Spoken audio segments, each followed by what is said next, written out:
Good evening, everyone.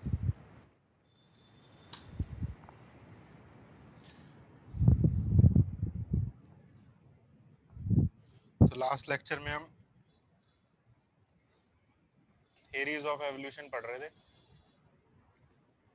उसमें हमने Lamarck की थ्योरी और डार्विन की थ्योरी पढ़ ली थी। डार्विन की थ्योरी हमने पूरी उसके पॉइंट्स तक पढ़ ली थी, पोस्टुलेट्स तक। कुछ पॉइंट्स यहाँ पर रह गए थे। तो हम नेचुरल सिलेक्शन की जो थ्योरी थी डार्विन की, उसके हमने 6 पॉइंट्स पढ़ लिए थे।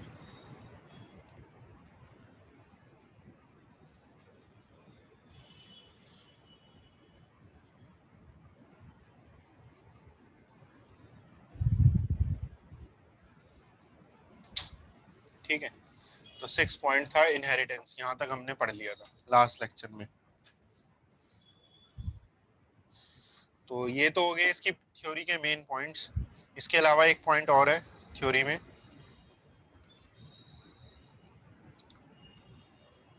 टू की concepts of Darwin's theory. Darwin की थ्योरी के 2 मेन कॉन्सेप्ट्स।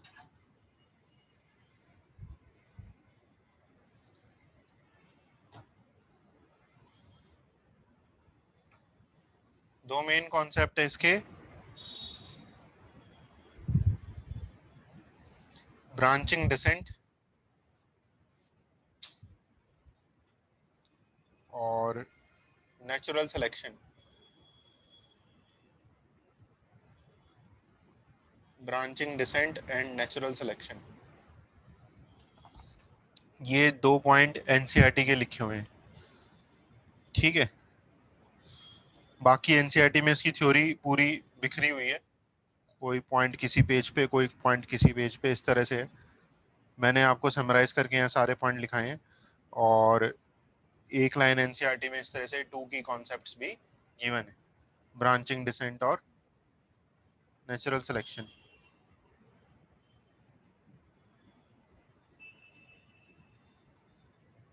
आवाज आ रही है मेरी?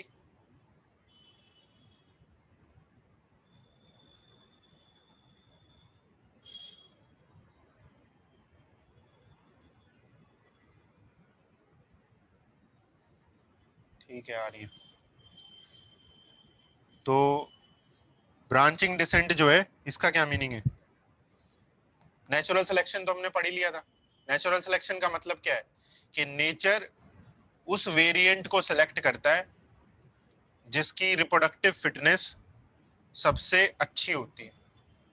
नेचर उस वेरिएंट को सिलेक्ट करता है, तो वो वेरिएंट अगर सिलेक्ट हो गया तो वो आगे ज्यादा बेटर मैनर से रिप्रोड्यूस करेगा, तो उस स्पीसीज की जो पॉपुलेशन है उसका नंबर ज्यादा हो जाएगा, क्योंकि रिप्रोडक्टिव फिटनेस क्या है, ज्यादा है। अगर स्पीसीज का पॉपुलेशन नंबर ज्यादा है तो वो स्पीसीज की जो स्टेबिलिटी है वो भी क्या रहेगी, ज्यादा रहेगी। तो वो नेचुरल सिलेक्शन का पॉइंट था जो हमने लास्ट लेक्चर में पढ़ा था।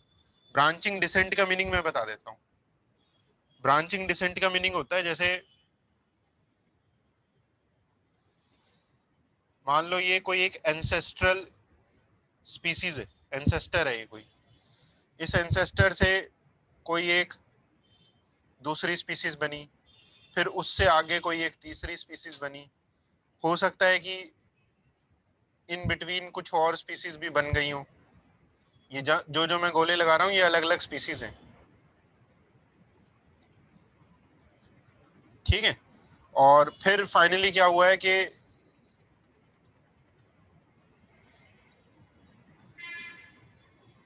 इस तरह से कुछ स्पीसीज अराइज करी हैं। ठीक है, और मान लो इनमें प्रेजेंटली जो लिविंग है, जो एक्सटेंट है, वो ये स्पीसीज है। मैंने जो ये हाईलाइट करे, ये जो है ये तीनों एक्सटेंट है। एक्सटेंट मतलब जो करंटली लिविंग है, ये तीनों मान लो एक्सटेंट है। और ये जो है ये एक्सटेंट हो चुकी हैं। एक्सटेंट कौन सी होगी, जो मैं मान लो ग्रीन कलर से हाईलाइट कर रहा हूँ, ये सब एक्सटेंट हो चुकी हैं। ठीक है, एक्सटेंट कौन सी है, जो ऊपर वाली मैंने 3 बताई। तो इसका मीनिंग क्या है? इसका मीनिंग ये है कि जब भी एवोल्यूशन होती है तो एक एंसेस्टर होता है सबसे पहले, उस एंसेस्टर से कोई एक स्पीसीज बनती है, उसके आगे कोई और स्पीसीज बनती है, फिर आगे और भी हो सकती है, ठीक है, अलग अलग स्पीसीज। फिर फाइनली कुछ स्पीसीज होती है जो उन सब से बनी और वो सरवाइव कर रही है अभी, तो इसे बोलते हैं ब्रांचिंग डिसेंट। डिसेंट का मतलब हो रहा है कि जब आगे नेक्स्ट जनरेशन आ रही हैं, तो जब नेक्स्ट जनरेशन आ रही है ड्यूरिंग एवोल्यूशन, तो एक एंसेस्ट्रल स्पीसीज से अलग अलग स्पीसीज बन रही हैं, और इसमें ब्रांचिंग मैनर में देखा जाता है कि एक ब्रांच भी निकल सकती है अलग अलग स्पीसीज की, और फाइनली जो प्रेजेंट डे लिविंग स्पीसीज हैं वो बचती हैं, और बाकी जो हैं कुछ एंसेस्टर्स वो एक्सटिंक्ट हो गए। ऐसा हमने डायनासोर के एवोल्यूशन में भी देखा है। जैसे डायनासोर के एवोल्यूशन में हमने क्या देखा था कि एक एंसेस्टर था, उस एंसेस्टर से क्रोकोडाइल भी बना जो अभी एक्सटेंट है, उससे आगे कोई दूसरे टाइप का डायनासोर जैसे बना, जैसे स्टेगोसोरस बन गया, स्टेगोसोरस से आगे ट्राइसेराटॉप्स, और दूसरी लाइन में ब्रेकियोसोरस है, ब्रेकियोसोरस से आगे टीरेक्स, वो सब एक्सटिंक्ट हो चुके हैं। आर्कियोप्टेरिक्स बना, आर्कियोप्टेरिक्स से मॉडर्न डे बर्ड बन गए, मॉडर्न डे बर्ड तो लिविंग है, आर्कियोप्टेरिक्स एक्सटिंक्ट हो गया, तो इसे ब्रांचिंग डिसेंट बोलते हैं। आ रहा है ना समझ में? ऐसे ही हॉर्स एवोल्यूशन में तो देखो डायरेक्ट एक लाइन में था कि सबसे पहले इयोहिपस बना, फिर मीजोहिपस, मैरिचिपस, वो सारे तो एक लाइन में आ गए, वो सारे के आगे एक लाइन में आगे थे, उसमें तो ब्रांच निकल नहीं रही थी, वो सारे एक लाइन में ही बन गए, और प्रेजेंट डे इक्वस जो है वो जिंदा है, बाकी सारे मर गए। ऐसे ही ह्यूमन एवोल्यूशन में भी हम पढ़ेंगे ब्रांचिंग डिसेंट। तो डार्विन ने क्या बोला था? डार्विन ने बोला था जब भी एवोल्यूशन होती है तो इस तरह से ब्रांचिंग डिसेंट जो है वो देखने को मिलता है, जिसमें अलग अलग स्पीसीज बनती है एक एंसेस्टर से। ठीक है, एक लाइन लिख लो इसके लिए।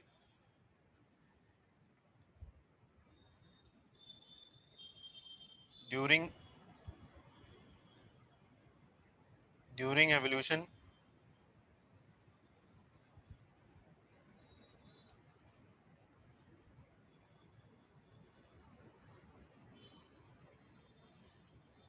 different species different species arise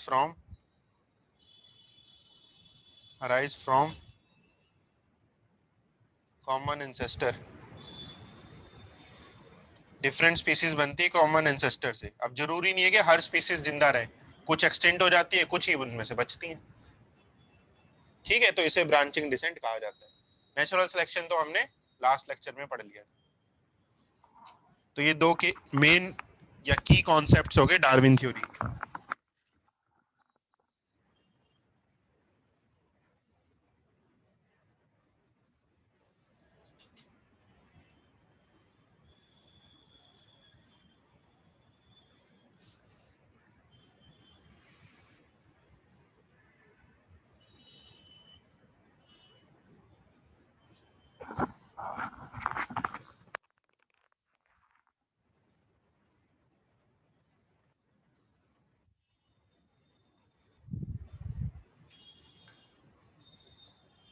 next, तो यहाँ कंप्लीट हो जाती है डार्विन थ्योरी। अब इस थ्योरी के बहुत सारे पॉइंट्स ऐसे हैं जो करेक्ट हैं, और बहुत सारे पॉइंट्स ऐसे भी हैं जो इनकरेक्ट हैं। ठीक है, ब्रांचिंग डिसेंट जो है वो करेक्ट है। मतलब ब्रांचिंग डिसेंट का मतलब ये है कि जब एवोल्यूशन होती है तो एक एंसेस्टर होता है, और उस एंसेस्टर से आगे कोई स्पीसीज बनी, फिर उससे आगे कोई स्पीसीज बनी, फिर उससे आगे कोई स्पीसीज बनी, इसे ब्रांचिंग डिसेंट बोलते हैं, और ये करेक्ट है, ये रॉन्ग नहीं है। आगे दो एग्जांपल्स इसके पढ़ेंगे हम, प्लांट एवोल्यूशन और मैमल्स और रेप्टाइल एवोल्यूशन आगे हम पढ़ेंगे, और ह्यूमन एवोल्यूशन भी पढ़ेंगे। वो तीनों सपोर्ट करते हैं ब्रांचिंग डिसेंट को, वो आगे हम पढ़ेंगे। नेक्स्ट, जो पॉइंट्स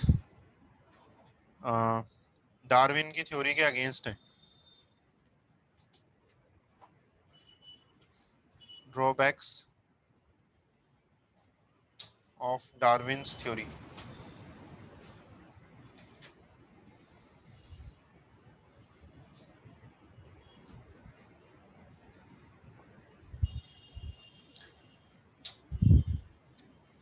जैसे डार्विन करेक्टली एक्सप्लेन नहीं कर पाया था वेरिएशन को, कि वेरिएशन कैसे होती है, तो इसने क्या नहीं बताया, could not explain mutation, mutation या जिसे हम बोलते हैं डिसकंटिन्यूअस वेरिएशन। म्यूटेशन होता है डिसकंटिन्यूअस वेरिएशन, इसके बारे में डार्विन को पता ही नहीं था कि म्यूटेशन क्या होता है। डार्विन क्या सोचता था कि जो स्मॉल वेरिएशंस पेरेंट से नेक्स्ट जनरेशन में जाते हैं, जिसे कॉन्टिन्यूस वेरिएशंस हम बोलते हैं, उसी से एवोल्यूशन हो जाती है। लेकिन उससे एवोल्यूशन नहीं होती है। एवोल्यूशन किसी स्लो या ग्रेजुअल वेरिएशन से नहीं होती है, जो डार्विन की थिंकिंग थी। एवोल्यूशन होती है किसी रैपिड या फास्टली जो अकरिंग चेंज हो, जैसे कि म्यूटेशन हो गया, डीएनए के सीक्वेंस ही चेंज हो गए, बाय चांस डीएनए के सीक्वेंस चेंज हो गए और उससे फिनोटाइप ही चेंज हो गया। डीएनए के सीक्वेंस चेंज होंगे, अलील्स चेंज हो जाएंगे, तो फिनोटाइप चेंज हो जाएगा। ठीक है, म्यूटेशन को डिसकंटिन्यूअस वेरिएशन कहते हैं। क्या आपने म्यूटेशन बॉटनी में पढ़ ली है?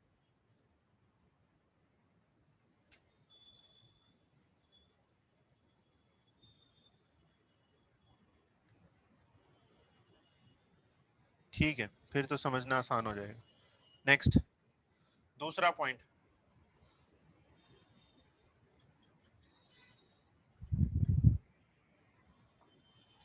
could not correctly explain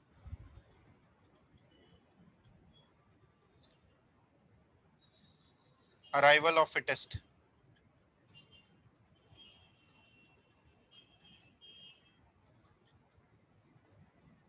vestigial organs,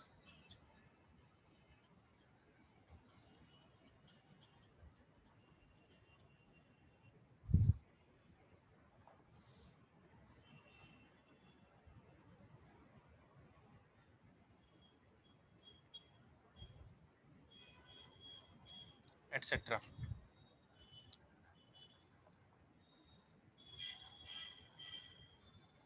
Darwin की थ्योरी से हमें ये तो पता चल जाता है कि सर्वाइवल ऑफ फिटेस्ट होता है, कि जो सबसे ज्यादा फिट है।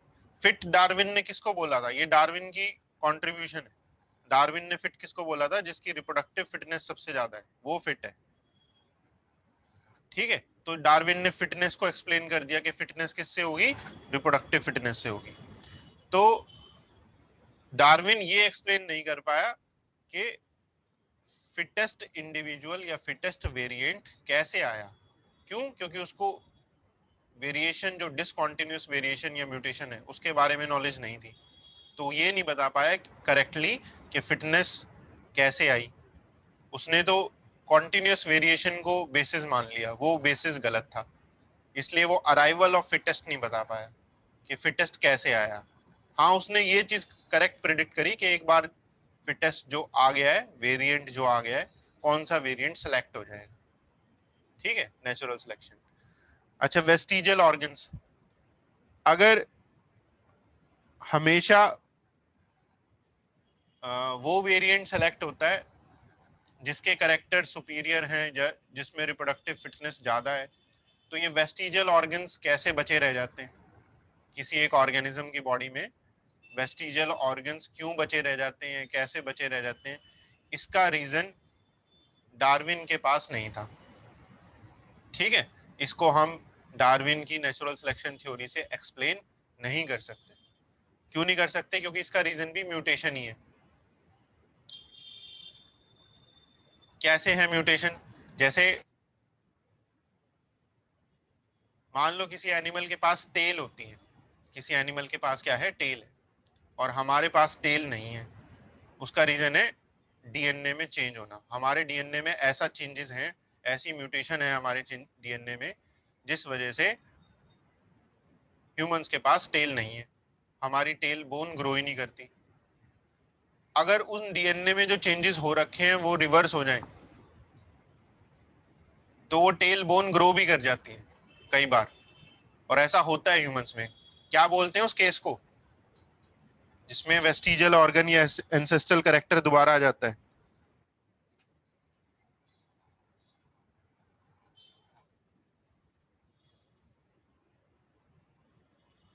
एटाविज्म का केस। ठीक है, तो ये भी म्यूटेशन का ही एक्सप्लेनेशन है। इस वजह से डार्विन ये पॉइंट्स को एक्सप्लेन नहीं कर पाया। नेक्स्ट, लेकिन कुछ पॉइंट्स इसकी सपोर्ट में भी होते हैं।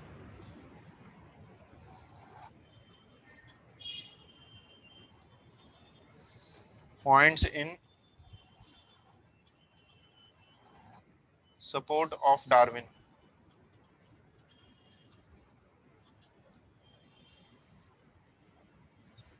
डार्विन्स थ्योरी के जो सपोर्ट में पॉइंट है, कई सारे पॉइंट मिल जाते हैं। जैसे पहला पॉइंट है यहाँ पर,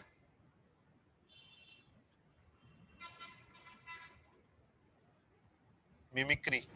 फर्स्ट पॉइंट, मिमिक्री।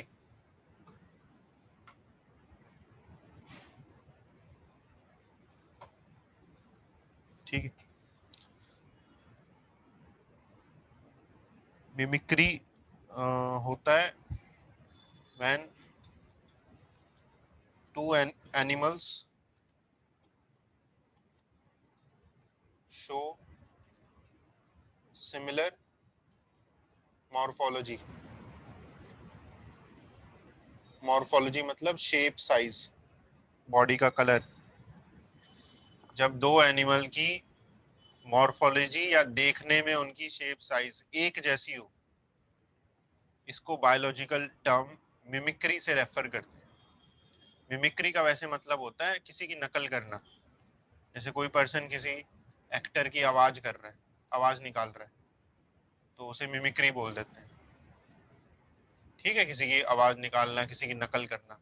ऐसे ही बायोलॉजी में मिमिक्री का मतलब क्या है, कि जब दो एनिमल्स एक जैसी शेप के दिखें, दिखने में एक जैसे हों बिल्कुल, उसे मिमिक्री कहते हैं। ठीक है, मिमिक्री के एग्जांपल्स दो तरह की होती है मिमिक्री। एक है Batesian mimicry,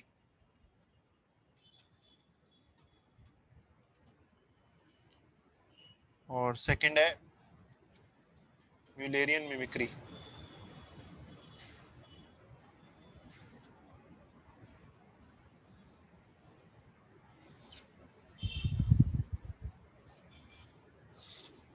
Batesian and Mullerian mimicry.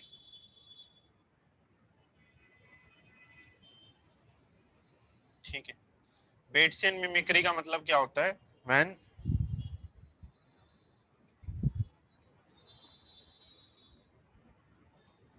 Non poisonous, non poisonous को एडिबल भी बोलते हैं, edible species. When non poisonous या edible species mimics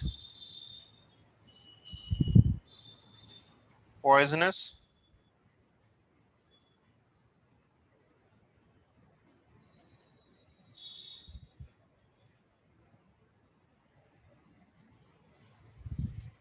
mimics poisonous या inedible species.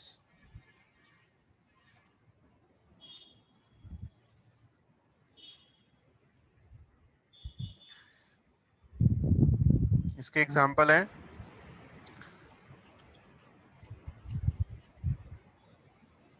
Viceroy butterfly mimics monarch butterfly.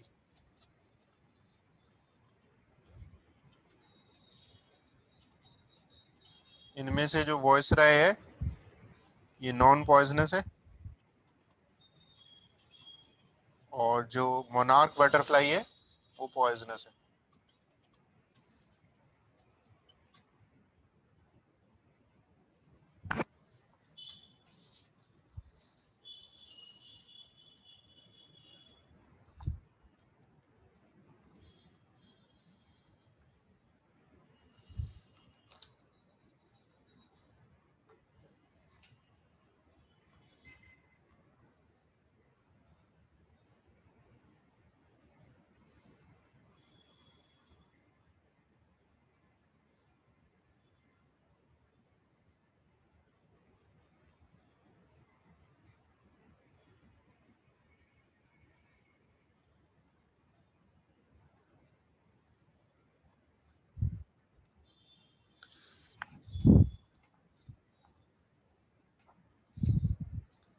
बेट्सियन mimicry का मतलब क्या है?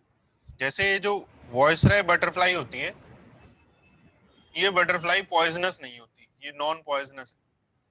इस नॉन पॉइजनस बटरफ्लाई को बर्ड्स खा सकते हैं, जो बर्ड्स होते हैं वो नॉन पॉइजनस वाली को खा जाते हैं, इसलिए इसको एडिबल लिखा है। एडिबल मतलब जिसे खाया जा सके। कौन खाता है इसे? बर्ड्स खा जाते हैं इंसेक्ट्स को, बटरफ्लाई को। तो वॉइसरॉय बटरफ्लाई को बर्ड्स खा सकते हैं। लेकिन एक दूसरी बटरफ्लाई है मोनार्क बटरफ्लाई, वो पॉइजनस होती है।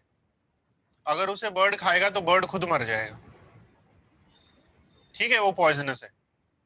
तो वॉइसरॉय बटरफ्लाई में over a period of time during evolution क्या हुआ है, वॉइसरॉय बटरफ्लाई की मॉर्फोलॉजी ऐसी सेलेक्ट हो गई है जो मोनार्क बटरफ्लाई जैसी है।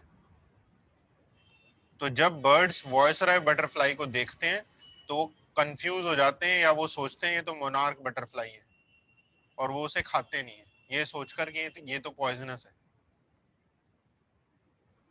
तो इस तरह से वॉइसरॉय बटरफ्लाई बर्ड से बच जाती है। अपने आप को मिमिक किया उसने। किससे मिमिक किया? मोनार्क बटरफ्लाई से। ये फायदा हुआ उसे। अब हुआ क्या होगा ड्यूरिंग एवोल्यूशन? वॉइसरॉय बटरफ्लाई में अलग अलग शेप्स के वेरिएंट्स बने होंगे। मेरे को बताओ कौन सा वेरिएंट सेलेक्ट हुआ होगा? अलग अलग शेप्स के वेरिएंट्स बने होंगे वॉइसरॉय बटरफ्लाई में।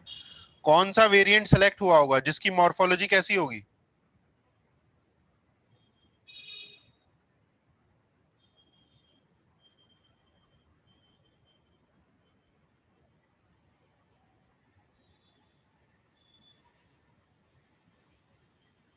जिसकी मॉर्फोलॉजी मोनार्क बटरफ्लाई जैसी होगी वो सेलेक्ट हो गया। अब वो क्यों सेलेक्ट हुआ? बाकियों को बर्ड्स खा गए होंगे, बाकियों की मॉर्फोलॉजी अलग थी, उसको बर्ड्स खाते रहे। लेकिन जिसकी मॉर्फोलॉजी मोनार्क बटरफ्लाई जैसी थी, बर्ड्स ने उसको खाया नहीं, तो उसकी पॉपुलेशन बढ़ गई, उसकी रिप्रोडक्टिव फिटनेस क्या होगी? ज्यादा होगी, तो वो बच गई, बाकी सारे मर गए। तो यहाँ नेचुरल सिलेक्शन लग रहा है। जब मिमिक्री होती है तो नेचुरल सिलेक्शन लग रहा है।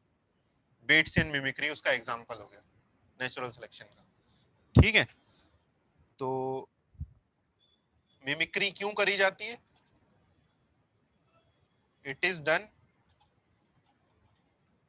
फॉर प्रोटेक्शन, अपने आप को दूसरे से बचाने के लिए। फ्रॉम प्रेडेटर्स, प्रेडेटर्स होते हैं जो शिकार करते हैं। कंसीलमेंट, कंसीलमेंट का मतलब होता है अपने आप को छुपाने के लिए, अपने आप को छुपा के रखने के लिए। कंसीलमेंट, छुपाना, उसे भी मिमिक्री में इंक्लूड करते हैं। जैसे जो वॉइसरॉय बटरफ्लाई है वो अपनी आइडेंटिटी को छुपा लेती है मोनार्क बटरफ्लाई जैसे दिखकर, उसे कंसीलमेंट कहा जा रहा है। ठीक है, नेक्स्ट दूसरा है Mullerian mimicry.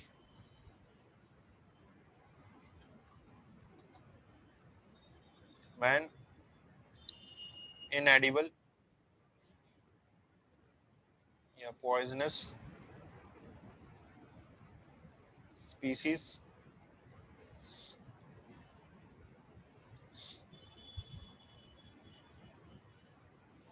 Mimics each other.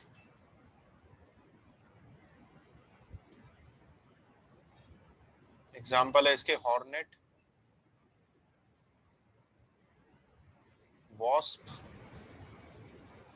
Honey bee.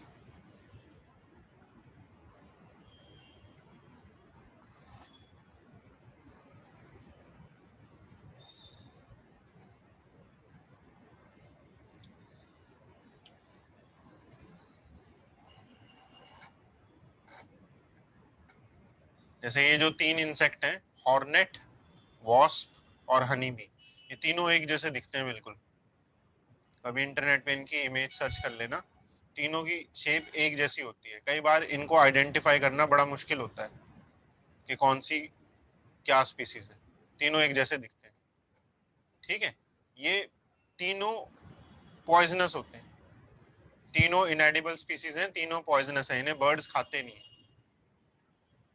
तो जितनी भी पॉइजनस स्पीसीज थी over a period of time उनमें एवोल्यूशन में वो स्पीसीज सेलेक्ट होगी जिनकी सिमिलर मॉर्फोलॉजी थी। उन्होंने अपना एक ग्रुप बना लिया कि इस मॉर्फोलॉजी वाले को बर्ड्स नहीं खाते हैं, तो सारे ही उसी लाइन में डेवलप हो गए या उसी लाइन में सेलेक्ट हो गए over a period of time, जिन्हें बर्ड्स अटैक नहीं करते थे। तो ये भी यहाँ पर मिमिक्री की टाइप नेचुरल सिलेक्शन को शो करती है। ठीक है, तो मिमिक्री एक एग्जांपल हो गया नेचुरल सिलेक्शन का, जो डार्विन की थ्योरी के सपोर्ट में है।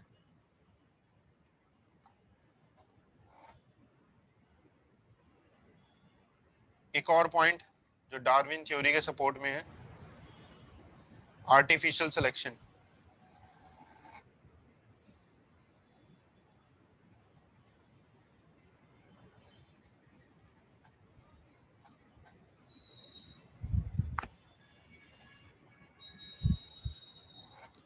selection of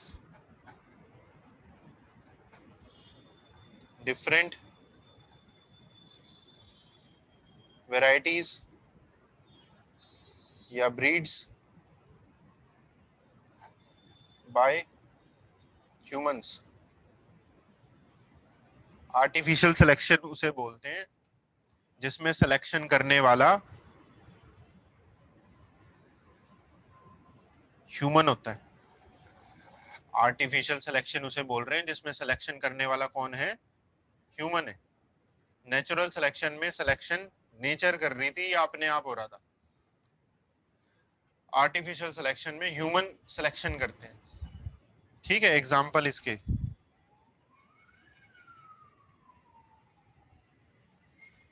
जैसे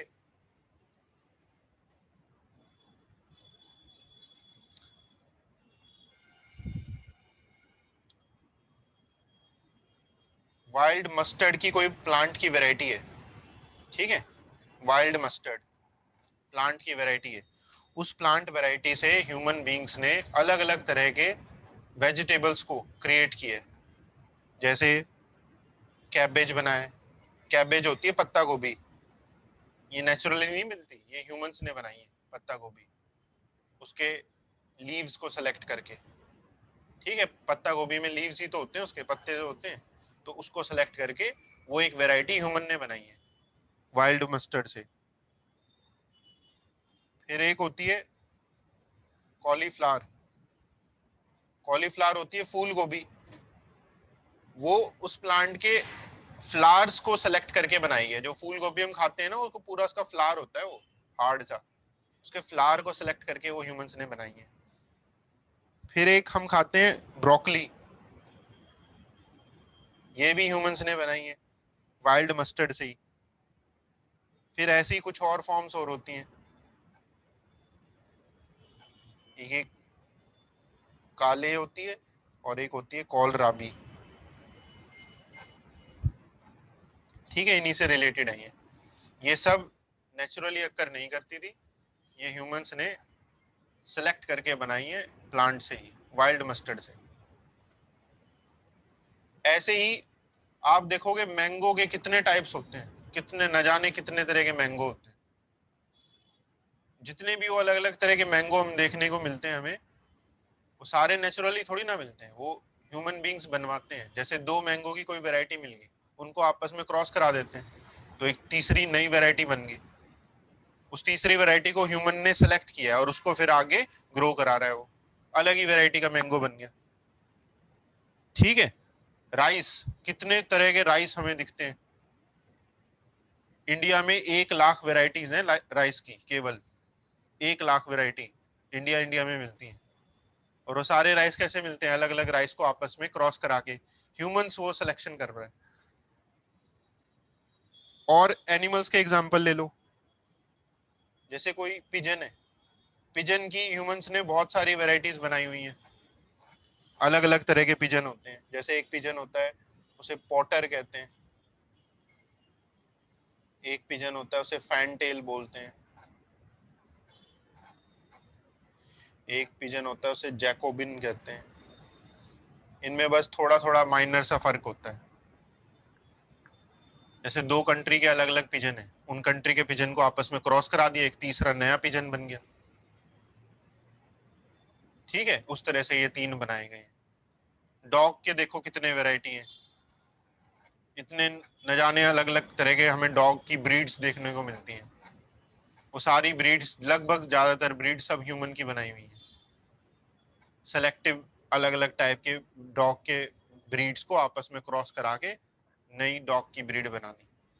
तो ये सब ह्यूमन ने, जो पिछले 10,000 साल में ह्यूमन की एग्जिस्टेंस है अर्थ पे, इतने थोड़े टाइम पीरियड में इतने सारे चेंजेस कर दिए, प्लांट्स के साथ, एनिमल्स के साथ, इवन बैक्टीरिया वायरस के साथ भी।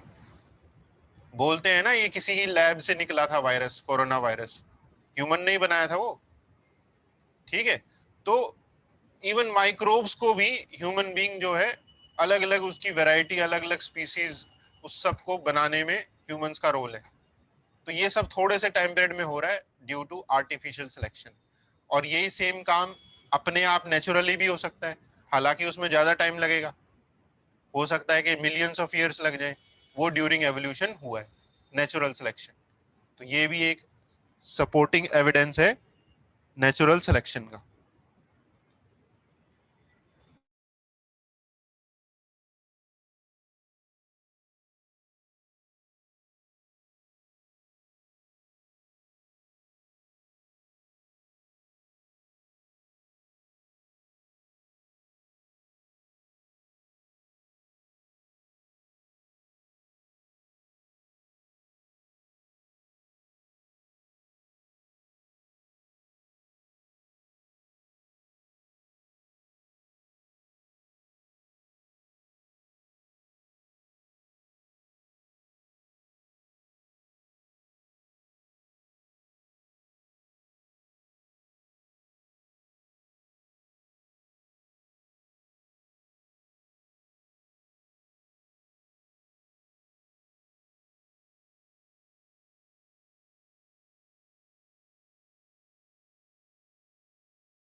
नेक्स्ट,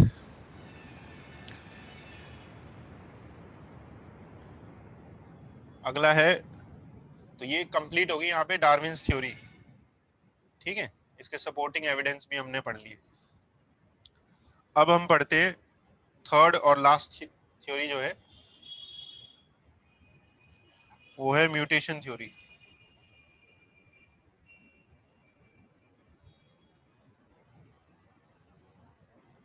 लमार्क थ्योरी हमने थर्ड, लास्ट नहीं है ये, इसके बाद एक फोर्थ और है, तो सेकंड लास्ट थ्योरी है ये। लमार्क थ्योरी हमने पढ़ी, डार्विन, और ये होगी म्यूटेशन। ये दी थी गिवन बाय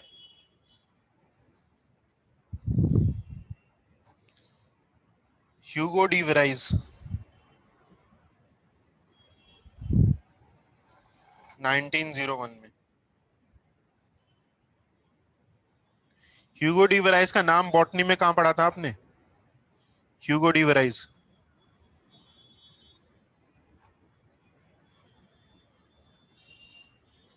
कहां पढ़ा था इसका नाम बॉटनी में? किसके वर्क को रीडिस्कवर किया था इसने?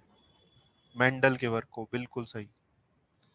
ठीक है, इसने मेंडल के वर्क को रीडिस्कवर करने वाला था ये।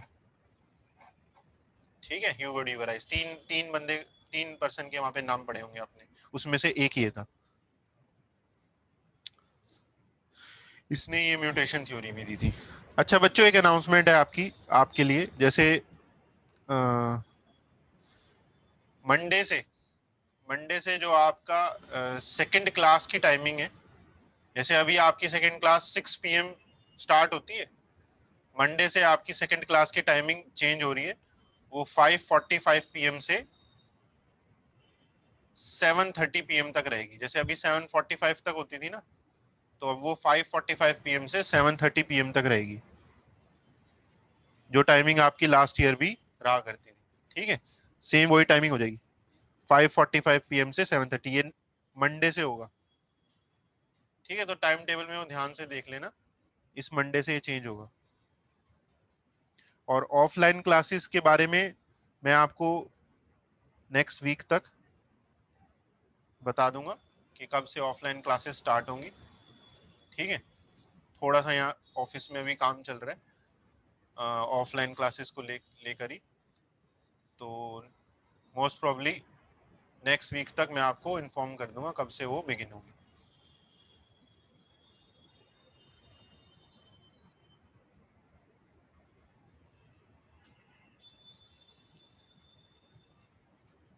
मंडे से लेकिन आपकी क्लास की टाइमिंग 5:45 से 7:30 रहेगी। नेक्स्ट,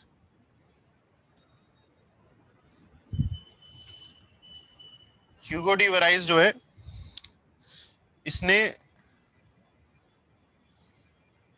एक प्लांट पे काम किया था। अच्छा, पहली बात, इसने म्यूटेशन टर्म जो है वो इसी की दी हुई है। म्यूटेशन टर्म ह्यूगो डी वराइज ने ही कॉइन करी थी, और म्यूटेशन को सबसे पहले इसी ने एक्सप्लेन किया था कि म्यूटेशन क्या होता है, जो डार्विन को नहीं पता था। डार्विन की थ्योरी से हमने यही समझा ना, उसे म्यूटेशन के बारे में नॉलेज नहीं थी, वो नॉलेज इसने दी थी सबसे पहले। इसने एक प्लांट पे काम किया था, और उस प्लांट पे एक्सपेरिमेंट्स करने के बाद इसको म्यूटेशन के बारे में knowledge milli.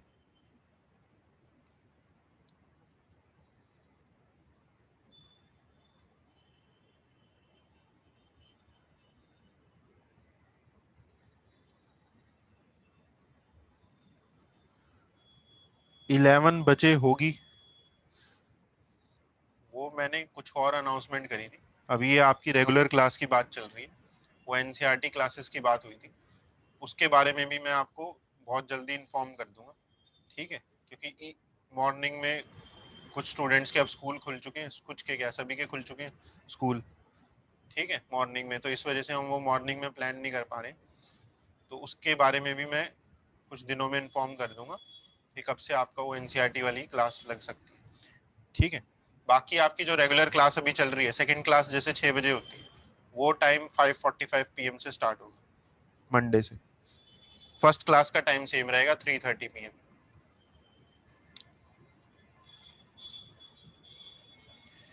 He did experiments on evening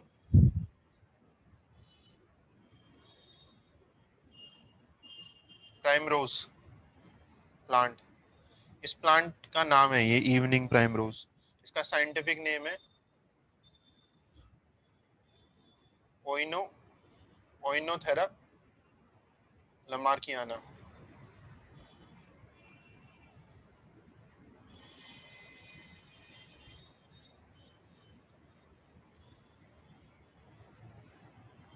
ओइनोथेरा लमार्कियाना,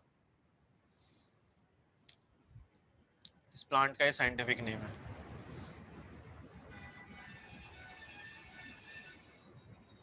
तो इस प्लांट पे इसने क्या एक्सपेरिमेंट किया था, उस एक्सपेरिमेंट से हम समझते हैं कैसे इसने म्यूटेशन को डिस्कवर किया। तो इस प्लांट पे इसने स्टडी करी, जैसे कोई पेरेंटल जनरेशन है, F0 पेरेंटल जनरेशन है, उस जनरेशन को इसने सेल्फ पॉलिनेशन करवाई, और उससे बनी इसको F1 मिला, इसको फर्स्ट जनरेशन मिल गई। सेल्फ पॉलिनेशन करा के इसको फर्स्ट जनरेशन मिल गई। फिर इसने F1 को सेल्फ पॉलिनेशन कराई, लेकिन इसमें इसने क्या ऑब्जर्व किया, इसने ऑब्जर्व किया कि F1, एक सेकंड जस्ट अ सेक, यहाँ पर इसने जब F1 इसने ऑब्टेन किया, पेरेंटल जनरेशन से जब इसने F1 ऑब्टेन किया, तो इसने देखा कि 2 टाइप्स के F1 इसको मिले।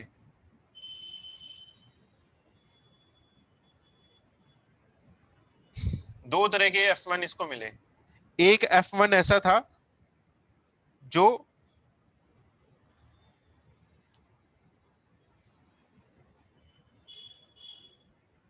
एक F1 ऐसा था जो F0 से सिमिलर था, most of the F1 were similar to F0।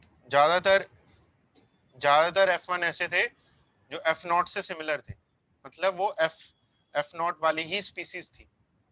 लेकिन इसने देखा कि कुछ ऐसे भी F1 थे, few F1 were dissimilar with F0। कुछ F1 ऐसे भी निकले जो F0 से बिल्कुल अलग थे, डिसिमिलर थे। ठीक है, इसने F0 जनरेशन को सेल्फ पॉलिनेशन कराया और फर्स्ट जनरेशन ऑब्टेन हुई। फर्स्ट जनरेशन में इसने देखा कि ज्यादातर मेंबर्स तो F0 वाले ही थे, लेकिन कुछ मेंबर्स ऐसे थे F1 के जो बिल्कुल नई स्पीसीज थी, जो डिसिमिलर थे। ये क्या है? These were different species, ये अलग ही स्पीसीज थी। ये कैसे पता चला कि ये अलग स्पीसीज थी? इसके डीएनए, इसके क्रोमोसोम नंबर को काउंट किया गया तो इसमें अलग क्रोमोसोम नंबर मिला। As chromosome number was different, इनके क्रोमोसोम नंबर ही अलग थे। तो देखो ये नई स्पीसीज बन गई एक क्रॉस के अंदर ही। ठीक है, फिर आगे इसने क्या किया? आगे इसने फिर सेल्फ पॉलिनेशन कराई, F1 की सेल्फ पॉलिनेशन कराई।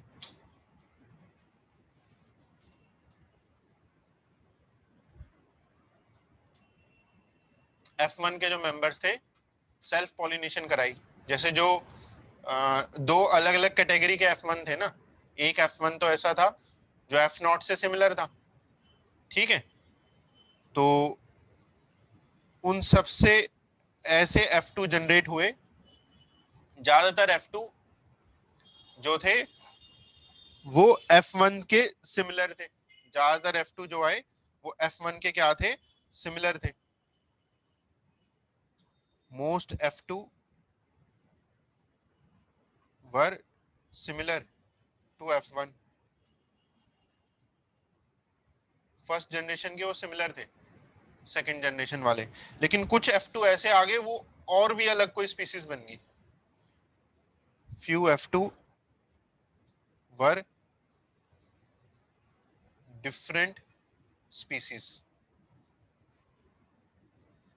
मतलब जो F1 में डिफरेंट स्पीसीज मिली थी ना, जो F1 में डिफरेंट स्पीसीज मिली थी उससे भी अलावा कोई और डिफरेंट स्पीसीज, जो F1 की ये जो डिफरेंट स्पीसीज मिली थी उससे भी अलावा कोई तीसरी अलग डिफरेंट स्पीसीज। तो इसने ऑब्जर्व क्या किया यहाँ पे? इसने ऑब्जर्व किया कि एक सिंगल क्रॉस से ही एक जनरेशन से जब दूसरी जनरेशन बनी तो नई स्पीसीज बन जाती है। एक सिंगल क्रॉस से या एक जनरेशन से दूसरी जनरेशन जब बनती है तो नई स्पीसीज फॉर्म हो जाती है।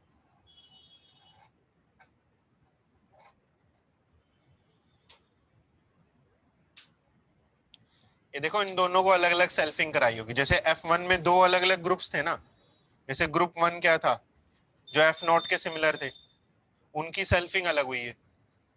उनकी सेल्फिंग से तो F1 वाले ही आगे, लेकिन ये जो डिफरेंट वाले थे, डिफरेंट वालों को जब आगे क्रॉस कराया तो कोई और डिफरेंट नई स्पीसीज बन गई।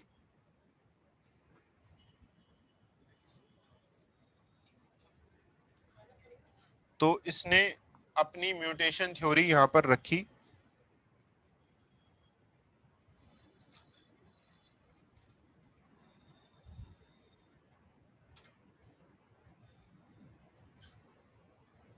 क्या रखी इसने mutation theory?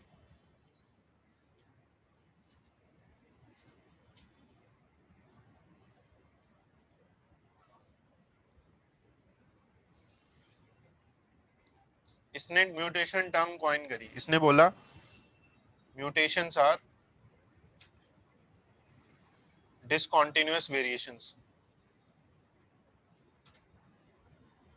discontinuous variations.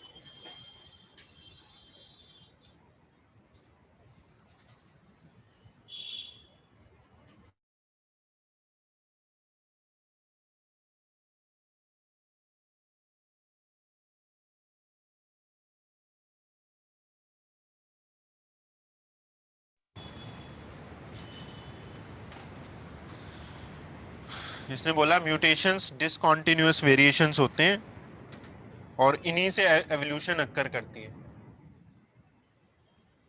Through which evolution occurs. Discontinuous variation क्या होता है? डिसकंटिन्यूअस का मतलब है कि जो पेरेंटल जनरेशन के कैरेक्टर्स हैं उनसे बिल्कुल डिफरेंट कैरेक्टर अगर नेक्स्ट जनरेशन में है तो वो डिसकंटिन्यूअस वेरिएशन का कहलाता है। पेरेंटल से बिल्कुल अलग या डिफरेंट कैरेक्टर अगर नेक्स्ट जनरेशन में है तो वो डिसकंटिन्यूअस वेरिएशन कहलाता है और वही म्यूटेशन है, उसी का म्यूटेशन का दूसरा नाम है। इसने बोला कॉन्टिन्यूअस वेरिएशन से म्यूटेशन, कॉन्टिन्यूअस वेरिएशन से एवोल्यूशन नहीं होती जो डार्विन ने बोला था, स्लो एंड ग्रेजुअल। इसने बोला म्यूटेशन से एवोल्यूशन होती है। म्यूटेशंस कैसी होती हैं? Mutations are random and directionless. Random comma random comma sudden and directionless.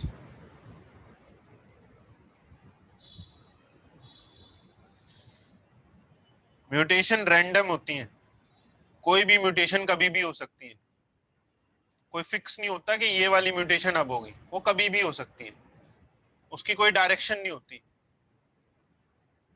कि अब ये म्यूटेशन होगी अब ये वाली होगी, ऐसा कुछ नहीं होता। म्यूटेशन अपने आप अक्कर करती हैं, बाई चांस होती हैं, कोई डायरेक्शन नहीं है उनकी। म्यूटेशन सडन होती हैं, अचानक से कभी भी अक्कर कर जाएंगी। और यही एवोल्यूशन में भी देखा जाता है कि एवोल्यूशन नॉन डायरेक्टेड प्रोसेस है, किसी भी डायरेक्शन में एवोल्यूशन अक्कर कर सकता है। ऑर्डरली चेंज भी हो सकते हैं और रिवर्स भी हो सकता है उसका। तो हो सकता है एवोल्यूशन का बेसिस म्यूटेशन हो। नेक्स्ट, अब म्यूटेशन तो ऐसी भी हो सकती है जो अनफेवरेबल हो, हार्मफुल हो। मान लो म्यूटेशन हुई और कोई डिजीज होगी, कोई बीमारी होगी, तो क्या होगा? लीथल म्यूटेशंस, लीथल म्यूटेशंस होती हैं which cause death are eliminated,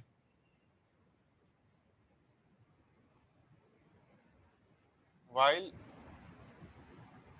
favorable mutations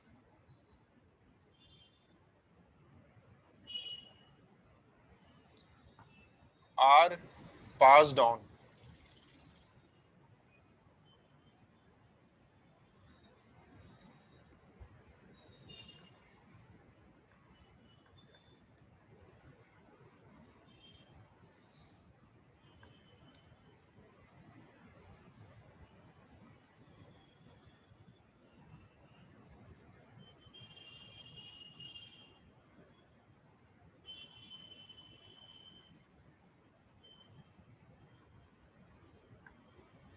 lethal mutation उसे कहते हैं अगर म्यूटेशन हुई और उस म्यूटेशन से ऑर्गेनिज्म की डेथ होगी।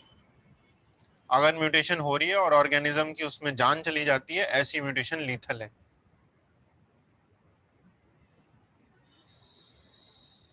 ठीक है, लेकिन अगर म्यूटेशन फेवरेबल है तो उसमें पर्सन की जान नहीं जाएगी, उससे पर्सन क्या होगा, ज्यादा स्ट्रेंथ मिलेगी, उससे ऑर्गेनिज्म को ज्यादा स्ट्रेंथ मिलेगी अगर म्यूटेशन फेवरेबल रही। तो लीथल म्यूटेशंस अपने आप एलिमिनेट हो जाती हैं। कैसे होती हैं? क्योंकि उससे ऑर्गेनिज्म की डेथ होगी। उस ऑर्गेनिज्म के मर जाने से वो म्यूटेशन भी चली गई, खत्म होगी, वो पॉपुलेशन में स्प्रेड नहीं हो रही।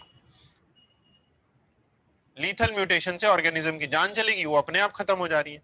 फेवरेबल म्यूटेशन से जान नहीं गई, वो पर्सन फिर आगे जब रिप्रोड्यूस करेगा तो वो अपनी फेवरेबल म्यूटेशन को पास ऑन करता रहेगा नेक्स्ट जनरेशन में, उससे पॉपुलेशन में अच्छी म्यूटेशन स्प्रेड हो जाएंगी। ठीक है, नेक्स्ट अगला पॉइंट। इसने क्या बोला, इसने बोला कि डार्विन ने जो कहा था कि एवोल्यूशन स्लो प्रोसेस है, धीरे धीरे अक्कर करता है, एक्यूमुलेट होने से अक्कर करता है, ऐसा नहीं होता। इसने बोला कि एवोल्यूशन तो एक फास्ट प्रोसेस है। मैंने क्या देखा, मैंने देखा कि एक जनरेशन में ही नई स्पीसीज आ जाती है, कोई बहुत सारी जनरेशन नहीं लगती, एक जनरेशन में ही F0 से F1 किया, नई स्पीसीज आ गई, F1 से F2 किया, फिर नई स्पीसीज आ गई। तो इसने बोला, इसको एक टर्म दी उसने, saltation.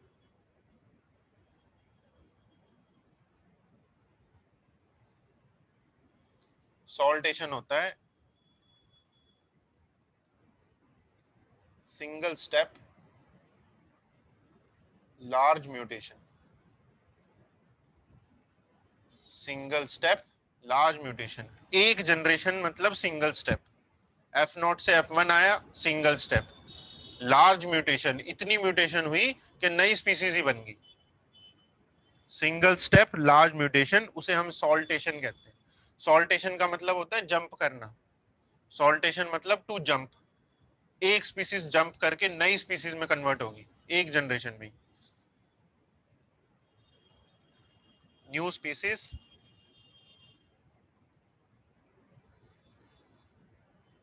Can be formed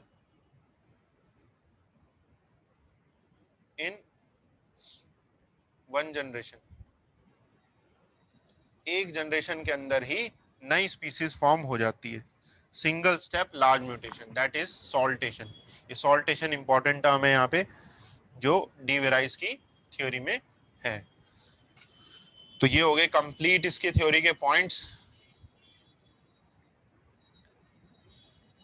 points जो इसके अगेंस्ट है, सिंपल सा है जो इसके अगेंस्ट है। जैसा इसने इवनिंग प्राइमरोज प्लांट पे देखा, एक जनरेशन में ही नई स्पीसीज बन रही है, ऐसा दूसरे प्लांट्स पे नहीं देखा गया या किसी और एनिमल में नहीं देखा जाता जो इसने इस प्लांट पे देखा। ठीक है, और सेम प्लांट पे, इवनिंग प्राइमरोज पे ही सेम प्लांट पे दूसरे रिसर्चर्स सॉल्टेशन को नहीं देख पाए। दूसरे रिसर्चर्स को सेम प्लांट पे सेम चीज नहीं दिखी जो डी वेराइस को दिखी थी। तो हो सकता है डी वेराइस जिस प्लांट पे काम कर रहा हो उसमें म्यूटेशन हो रही हो, क्योंकि म्यूटेशन तो रैंडम प्रोसेस है ना, वो हर समय एक एग्जैक्ट पैटर्न से होगी ये जरूरी थोड़ी ना है, वो डायरेक्शन लेस और रैंडम प्रोसेस है। तो इसके ड्रॉबैक में यही था कि सेम काम किसी दूसरे पे ऑब्जर्व करना मुश्किल था। ठीक है, ये मेजर ड्रॉबैक हो गया। लेकिन बहुत सारे पॉइंट इसके सपोर्ट में भी है। कौन कौन से पॉइंट सपोर्ट में है?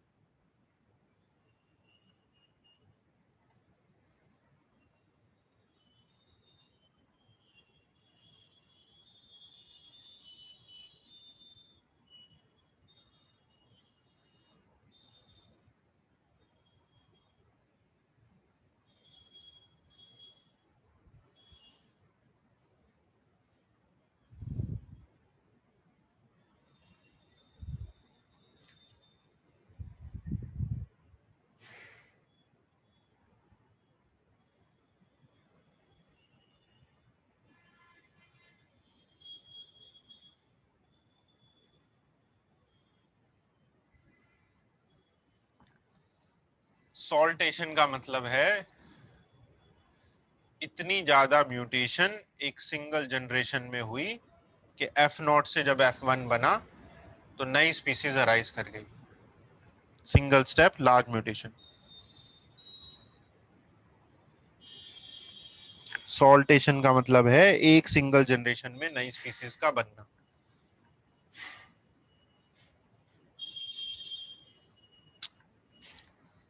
हाँ, तो वो उसके पॉइंट को थोड़ा सेम काम जब दोबारा से रिक्रिएट नहीं हो पा रहा ना, तो वो उसके अगेंस्ट जा रहा है ना। हालांकि लिमिटेशंस हैं। तो ये कहा गया, ये जो इवनिंग प्राइमरोज जिसपे डी वराइज ने काम किया था, ये केवल उस प्लांट के लिए था सॉल्टेशन। ये हर ऑर्गेनिज्म या हर प्लांट के लिए सॉल्टेशन नहीं होता, ये पर्टिकुलर केवल उस केस के लिए था। लोगों ने ये बोलना स्टार्ट किया क्योंकि सेम चीज रिफ्लेक्ट नहीं हो रही थी किसी और एनिमल या प्लांट में, इवन दूसरे इवनिंग प्राइमरोज में रिफ्लेक्ट नहीं हो रही थी, तो अगेंस्ट तो जाएगा ही ना वो पॉइंट। एनकॉन शीप, एनकॉन शीप जो थी, ये होती है बोनी शीप। बोनी, इसके पैर बिल्कुल छोटे छोटे से होते हैं, छोटी सी आधे हाइट की होती है, नॉर्मल शीप से आधे हाइट की होती है। ये यूएस में एक कोई पर्सन था, जिसका ये शीप का फार्म था, उसके शीप के फार्म में बाई चांस ये बन गई थी छोटी छोटी बोनी शीप। फिर उसने क्या किया, उस शीप को खत्म नहीं किया, उसने उसको आगे ब्रीड कराता रहा, वो आगे रिप्रोड्यूस कराता रहा, और अलग ही पॉपुलेशन क्रिएट कर दी उसने बोनी शीप की। उन्हें एनकॉन शीप कहा जाता है, छोटी छोटी शीप होती हैं। ये केवल वहीं से बनी है, यूएस के उस फार्म के अंदर ही।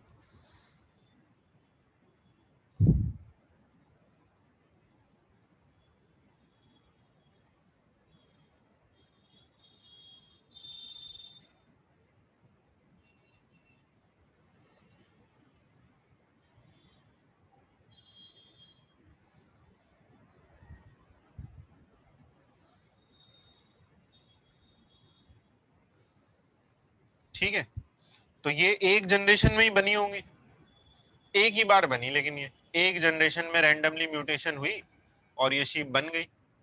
तो ये एक जनरेशन के अंदर ही अलग वैरायटी की शीप आ गई, तो ये सॉल्टेशन को रिफ्लेक्ट कर रहा है। Next, hairless cat. ऐसी बिल्लियां भी होती हैं जिनके बाल ही नहीं होते, ये म्यूटेंट बिल्लियां है। क्या म्यूटेशन होगी इनमें, हेयर वाला जो डीएनए था वो ही खत्म हो गया होगा बेचारियों में, हेयर वाला डीएनए ही चला गया। Hairless cat.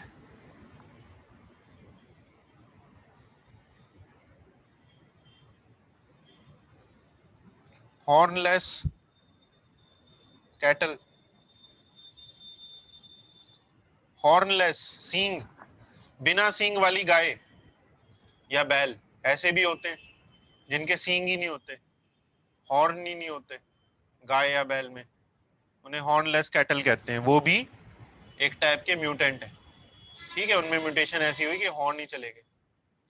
ऐसे बहुत सारे एग्जाम्पल है, जैसे एक होता है टाइगर, जिसे व्हाइट टाइगर कहते हैं। White tiger, white tiger Madhya Pradesh के एक फॉरेस्ट में मिला था सबसे पहले। उस टाइम पे जो वहां का राजा था, आज का जो मध्य प्रदेश है, उस टाइम पे जो वहां का राजा था, उसने अपने जंगल में देख लिया कि एक वाइट कलर का टाइगर है, और उस टाइगर को उसने पकड़ लिया और आगे उसने रिप्रोड्यूस कराया उसको। तो उसने पॉपुलेशन खड़ी कर दी व्हाइट टाइगर्स की। आज वर्ल्ड में जितने भी व्हाइट टाइगर है ना, उस राजा की देन है वो। ठीक है, उस राजा ने जो प्रिजर्व किया था उस व्हाइट टाइगर को। वो व्हाइट टाइगर क्या था, म्यूटेंट था वो।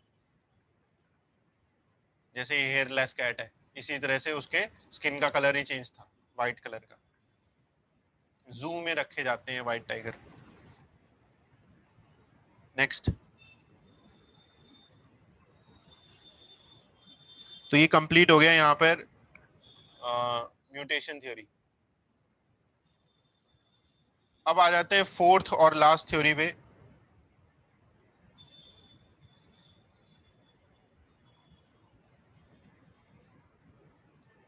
वो है modern theory.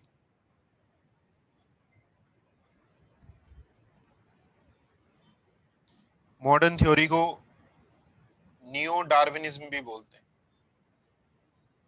Neo Darwinism, neo Darwinism मतलब न्यू डार्विन थ्योरी या modified Darwin theory.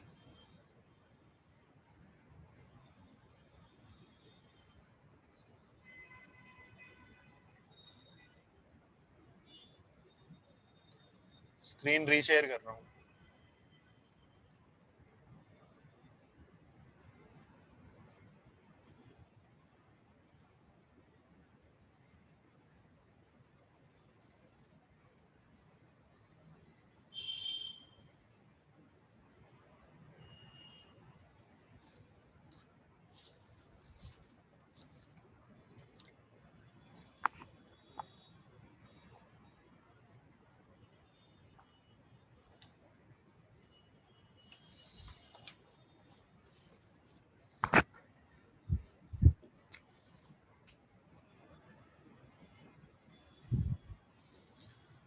Modern theory जो है, ये थ्योरी किसी एक सिंगल पर्सन का वर्क नहीं है। ये बहुत सारे अलग अलग लोगों ने जो एवोल्यूशन के बारे में बातें कही, जो कंट्रीब्यूशन दी, उन सब से मिलकर ये बना है। जो भी मॉडर्न थिंकिंग रही होगी एवोल्यूशन के बारे में, उन सबको जोड़कर ये थ्योरी बनाई है। किसी एक सिंगल पर्सन की ये थ्योरी नहीं है। जैसे लमार्क ने जो एनवायरनमेंट वाला पॉइंट दिया था कि एनवायरनमेंट इन्फ्लुएंस करता है एवोल्यूशन को, वो पॉइंट सही था। तो ऐसे पॉइंट यहाँ मिल जाएंगे मॉडर्न थ्योरी में। फिर डार्विन का जैसे नेचुरल सिलेक्शन का पॉइंट बिल्कुल सही है, तो नेचुरल सिलेक्शन मिल जाएगी मॉडर्न थ्योरी में। ह्यूगो डी वेराइज का म्यूटेशन का पॉइंट सही है, तो म्यूटेशन का पॉइंट मिल जाएगा। लेकिन म्यूटेशन से केवल एवोल्यूशन होती है, ओनली म्यूटेशन कॉज एवोल्यूशन, ये पॉइंट गलत है। केवल म्यूटेशन से एवोल्यूशन नहीं होती, केवल नेचुरल सिलेक्शन से भी एवोल्यूशन नहीं होती, और भी बहुत सारे मीन्स होते हैं जिन सब से एवोल्यूशन होती है, और उन सबको जोड़कर ये मॉडर्न थ्योरी बनाई गई है। ठीक है, तो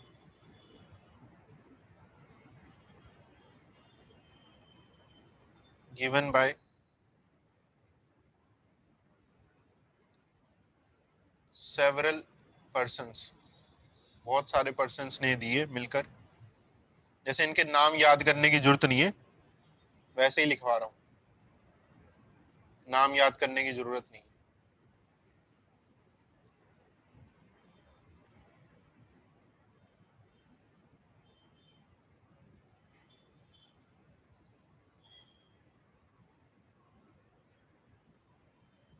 और भी बहुत सारे थे, डॉब्स, हेंस्की, सी वॉल राइट, स्टेबिंस, इनके अलावा और भी थे।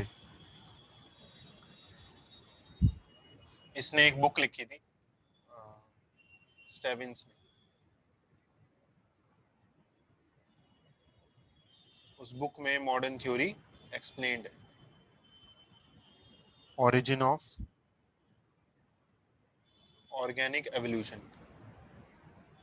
ऑर्गेनिक एवोल्यूशन उसे ही बोलते हैं जो एवोल्यूशन हम पढ़ रहे हैं, कि पहले कीमोजेनी हुई, फिर बायोजेनी हुई, बायोजेनी के आगे जो भी डाइवर्सिफिकेशन हो रही है, वो सब ऑर्गेनिक एवोल्यूशन। एवोल्यूशन को ही ऑर्गेनिक एवोल्यूशन कहते हैं, कि पहले ऑर्गेनिक सब्सटेंस थे, उससे पहला सेल बना, और सेल बनने के बाद डाइवर्सिफिकेशन। तो बहुत सारे रिसर्चर्स ने मिलकर अपनी इसमें कंट्रीब्यूशन दी है। तो हम इसके मेन पॉइंट्स पे आ जाते हैं। इस थ्योरी में हम 5 मेन पॉइंट्स पे बात करेंगे। 5 पॉइंट्स ऑफ थ्योरी।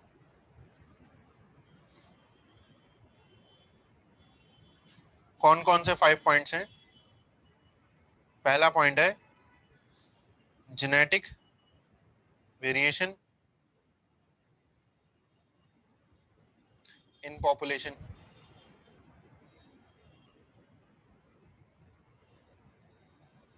दूसरा पॉइंट है आइसोलेशन। तीसरा पॉइंट है नेचुरल सिलेक्शन।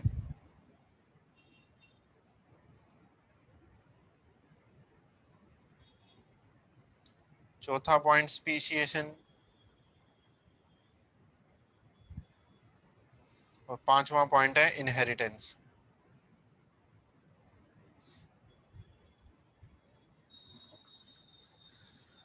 ये 5 पॉइंट्स हैं इस थ्योरी के। इन 5 में से अगर आप देखोगे, इनहेरिटेंस तो आपने पढ़ लिया है मेंडल के लॉज के साथ। जो मेंडेलियन लॉज है इनहेरिटेंस के, वो इसमें आते हैं। जो करेक्ट इनहेरिटेंस के लॉज हैं वो आगे। तो 5 में से बचे अब 4 पॉइंट्स। उन 4 पॉइंट्स को इस चैप्टर में आगे हम पढ़ेंगे। इसके अलावा चैप्टर में ह्यूमन एवोल्यूशन का एक टॉपिक और है, उसे और देखेंगे। बाकी इन 4 पॉइंट्स और ह्यूमन एवोल्यूशन ये चैप्टर के आगे के टॉपिक्स। ठीक है। दूसरी चीज, एनसीईआरटी में कोई हेडिंग नहीं लिखी है मॉडर्न थ्योरी या नियो डार्विनिज्म।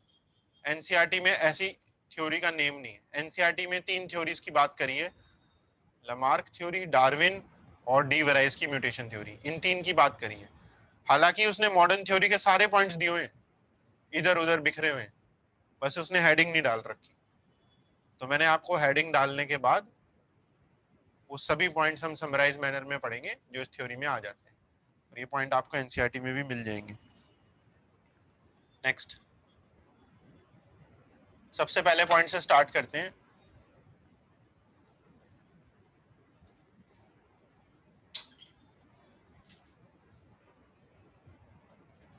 जेनेटिक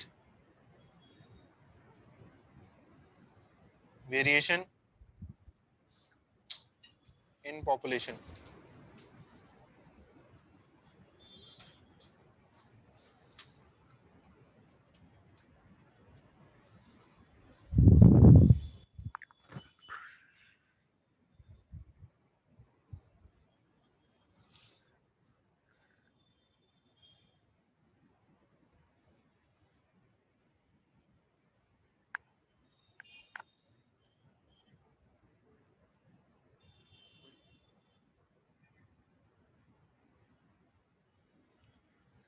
जैसे अब तक जो हमने थियरीज पढ़ी है, जैसे लमार्क की थ्योरी थी, लमार्क ने एक सिंगल ऑर्गेनिज्म की बात करी। जैसे उसने जिराफ की बात करी कि जिराफ की नेक कैसे इंक्रीज हुई। ठीक है। उसने एक सिंगल स्पीसीज की बात करी कि इस स्पीसीज के मेंबर में नेक की इंक्रीज कैसे हुई। टॉल ट्रीज पे वो उछल उछल के खाता था, तो लमार्क ने बोला एक्सेसिव यूज होने से उसकी नेक इंक्रीज होगी। एक जिराफ की, एक जिराफ की बात करी उसने। फिर ऐसे ही डार्विन ने भी नेचुरल सिलेक्शन किसी एक वेरिएंट पे लगाया कि कोई एक ऐसा वेरिएंट बना होगा, उस वेरिएंट पे नेचुरल सिलेक्शन होती है और नई स्पीसीज बनती है। एक वेरिएंट की बात कर रहा है वो। लमार्क ने भी एक जिराफ की बात करी। ऐसे ही ह्यूगो डी वेराइज ने एक प्लांट की बात करी, इवनिंग प्राइमरोज। इन सभी ने क्या मिस्टेक करी, ये सभी एक सिंगल ऑर्गेनिज्म पे काम करते रहे। और एवोल्यूशन कभी एक सिंगल ऑर्गेनिज्म से नहीं होती है। एवोल्यूशन कभी एक सिंगल ऑर्गेनिज्म से नहीं होती है। एवोल्यूशन होती है जब लार्ज स्केल पर चेंजेस आए और नई पॉपुलेशन जब खड़ी हो, उससे एवोल्यूशन होती है। तो इस थ्योरी में बताया गया है unit of evolution is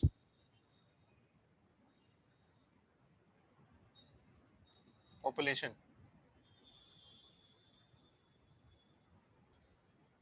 evolution की जो यूनिट है वो क्या होती है, पॉपुलेशन होती है। ठीक है। एवोल्यूशन एक पॉपुलेशन पे अक्कर करती है, ना कि सिंगल इंडिविजुअल पे।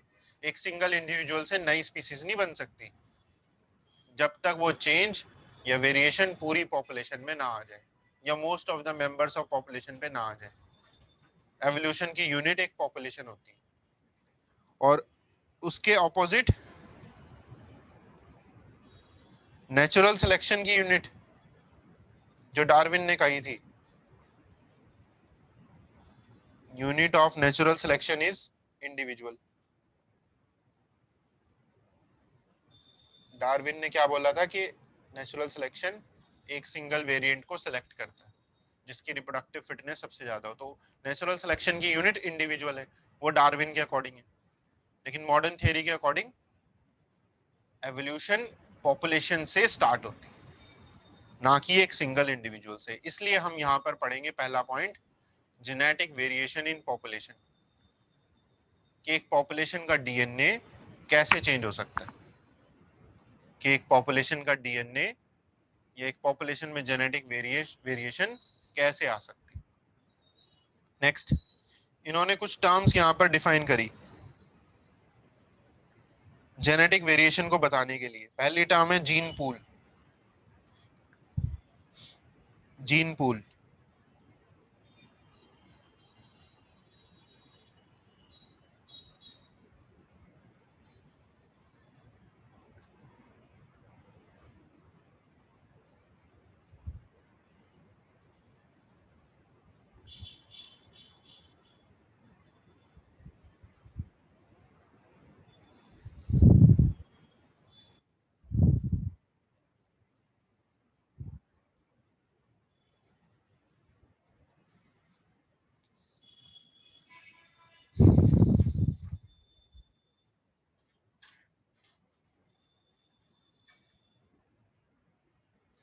जीन पूल होता है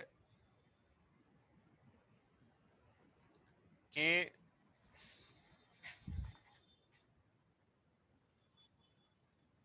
एक पॉपुलेशन में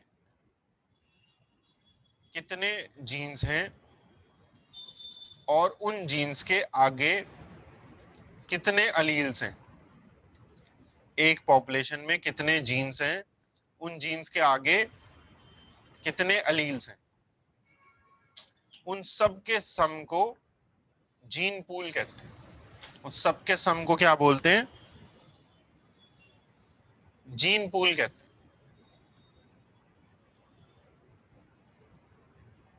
चलो आंसर करना, सुनो क्वेश्चन क्या है। मान लो एक पॉपुलेशन में 10 इंडिविजुअल्स हैं, एक पॉपुलेशन में 10 इंडिविजुअल्स हैं और हर इंडिविजुअल में 3 जीन्स हैं। हर इंडिविजुअल में 3 जीन्स हैं और 2 अलील्स हैं। हर जीन की 2 अलील्स हैं, 3 जीन्स हैं और उन जीन्स की, हर जीन की 2 अलील्स हैं। तो जीन पूल में टोटल नंबर ऑफ एलील्स कितने आ जाएंगे।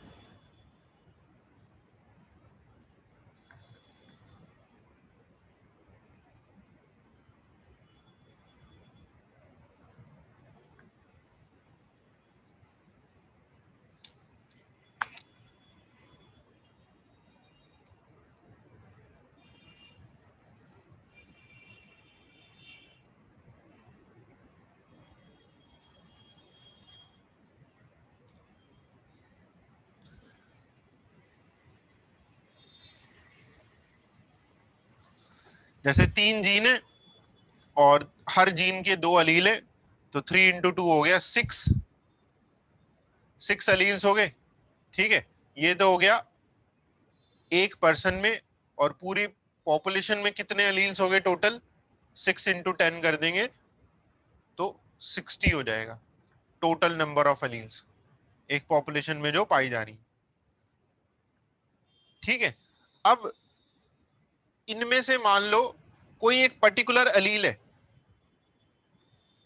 कोई एक पर्टिकुलर अलील है, उसकी प्रेजेंस होना आउट ऑफ 60, मान लो आउट ऑफ 60 कोई एक पर्टिकुलर अलील 30 केसेस में आ रहा है। कोई एक particular allele out of these 60 30 cases में आ रहा है,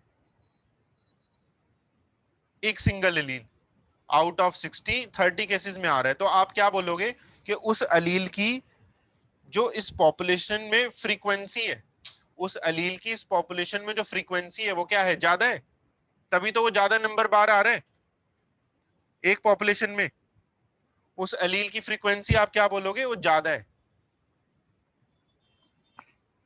तो यहीं से एक टर्म और दे दी इन्होंने, अलील frequency.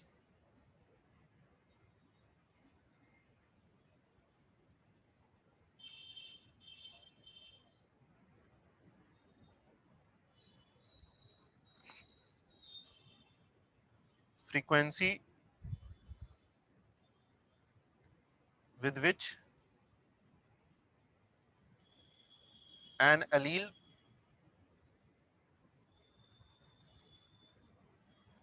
occurs in a gene pool। एक जीन पूल में किस फ्रीक्वेंसी के साथ एक अलील अक्कर करता है। एक जीन पूल एक पॉपुलेशन का होता है, तो उसी पॉपुलेशन में उस अलील की क्या फ्रीक्वेंसी है, क्या उसकी अकरेंस है, तो उससे हमें पता चलेगा कौन सा अलील पॉपुलेशन में किस अलील की अमाउंट ज्यादा है, किस अलील की अमाउंट कम है। ये सारी हमें नॉलेज मिलेगी।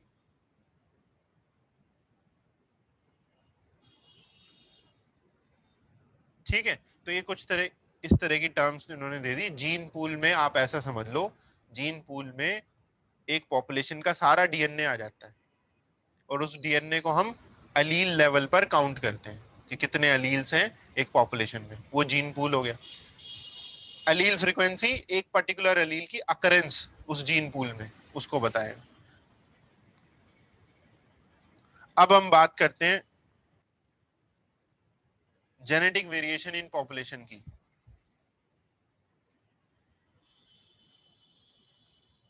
Methods of genetic variation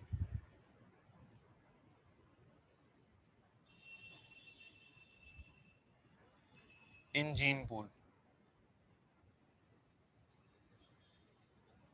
gene pool में वेरिएशन होने के क्या क्या मेथड है, जेनेटिक वेरिएशन होने के क्या क्या मेथड है। सबसे पहला मेथड जो है वो है म्यूटेशन।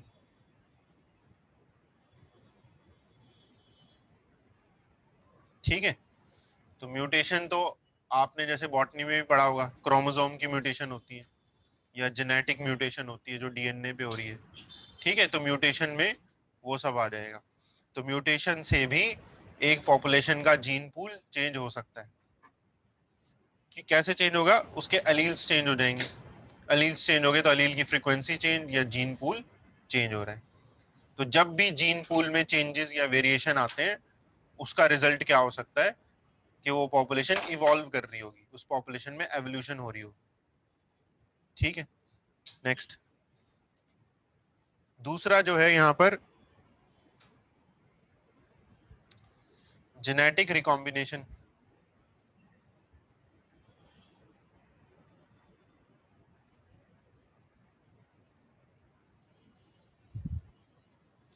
जेनेटिक रिकॉम्बिनेशन होता है जैसे कि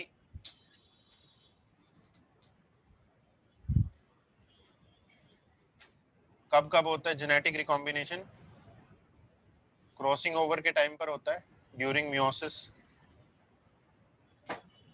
जब मियोसिस डिवीजन होती है तो मियोसिस डिवीजन में जो होमोलोगस क्रोमोसोम्स हैं वो आपस में क्या करते हैं, क्रॉस ओवर करते हैं। तो उस समय डीएनए या जीन्स का चेंज हो सकता है, आपस में एक्सचेंज हो सकता है, तो उसे जेनेटिक रिकॉम्बिनेशन कहते हैं।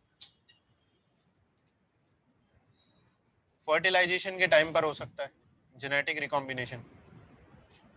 जैसे दो गैमीट्स का हाफ नंबर ऑफ अलग अलग डीएनए, और वो गैमीट्स जब फर्टिलाइज करते हैं तो वो दोनों डीएनए आपस में रिकम्बाइन कर जाते हैं।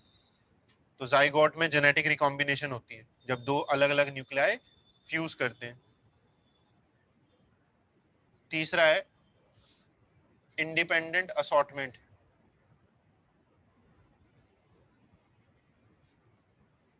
ये आपने मेंडेलियन लॉ पढ़ा होगा, third law of Mendel, independent assortment of genes. वो भी जेनेटिक रिकॉम्बिनेशन का एग्जाम्पल है, वो आपने मेंडल के लॉ में पढ़ाई होगा।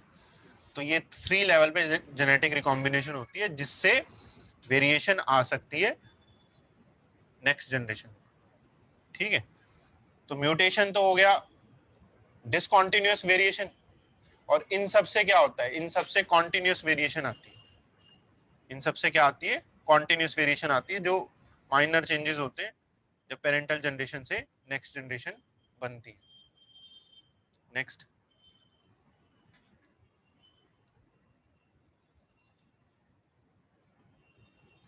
तीसरा है यहाँ पे जीन माइग्रेशन।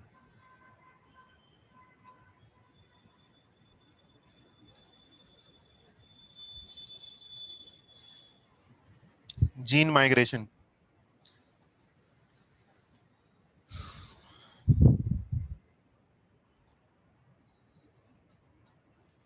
जीन माइग्रेशन एक एग्जांपल से मैं एक्सप्लेन कर देता हूँ। जैसे मान लीजिए दो अलग अलग लोकेशन या हैबिटेट्स हैं, ये हैबिटेट 1 है और ये 2 है, ठीक है। एक हैबिटेट 1 है और 2 है। हैबिटेट 1 पे इनिशियली मान लो कुछ पॉपुलेशन है और पॉपुलेशन में इंडिविजुअल्स का काउंट है 100 इंडिविजुअल्स हैं यहाँ पे फॉर एग्जांपल, ठीक है। और इनमें से 30 इंडिविजुअल्स बोलते हैं कि हम लोग अपना देश छोड़कर किसी दूसरे देश में जा रहे हैं, हैबिटेट 2 में जा रहे हैं। तो 30 लोग माइग्रेट कर गए, 30 इंडिविजुअल्स माइग्रेट। अब मुझे बताओ पेरेंटल जो पॉपुलेशन थी हैबिटेट 1 पे, उसमें कितने लोग बचे, कितने इंडिविजुअल्स बचे पेरेंटल में?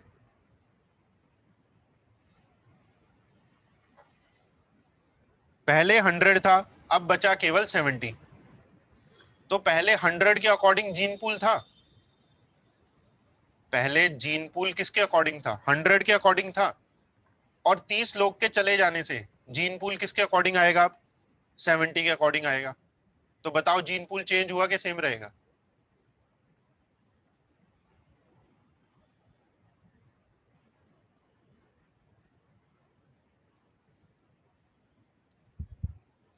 इसमें लिखो जीन माइग्रेशन में, when people migrate from one habitat to other, इससे क्या होगा? This changes gene pool of parental population, parental population का जीन पूल चेंज हो जाएगा। और हो सकता है over a period of time ये जो बचे हुए 70 इंडिविजुअल्स हैं इनका जीन पूल तो चेंज हो ही गया था, हो सकता है over a period of time ये नई स्पीसीज में इवॉल्व हो जाए। मेथड को क्या बोलेंगे? Gene migration. उससे नई स्पीसीज बनी है, ठीक है। लोगों के माइग्रेट करने से पेरेंटल पॉपुलेशन का जीन पूल चेंज हो गया। अब इसी के साथ जुड़ा हुआ है एक दूसरा कॉन्सेप्ट, उसे जीन फ्लो कहते हैं। जीन फ्लो,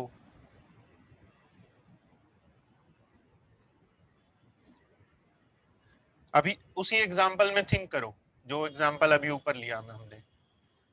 कितने लोग माइग्रेट करे थे? 30 इंडिविजुअल्स माइग्रेट करे।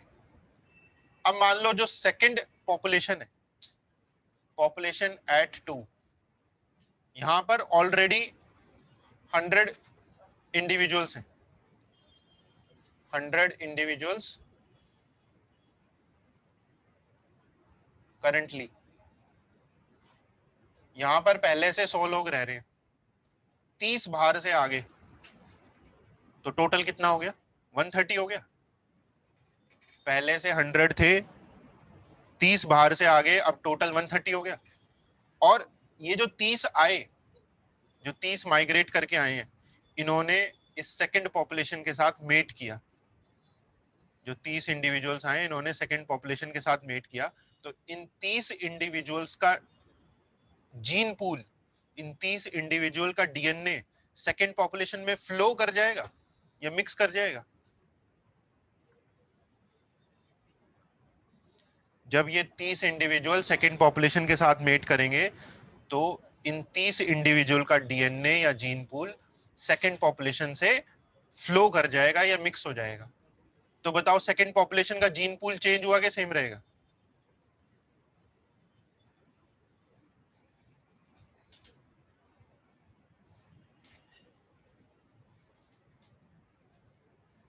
चेंज हो जाएगा। तो जीन फ्लो में लिखो when migrating individuals when migrating individuals from one habitat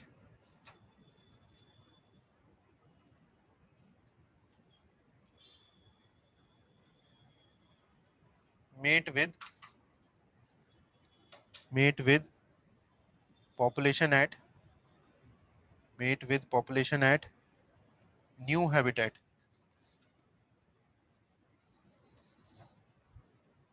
mate with population at new habitat, this changes gene pool of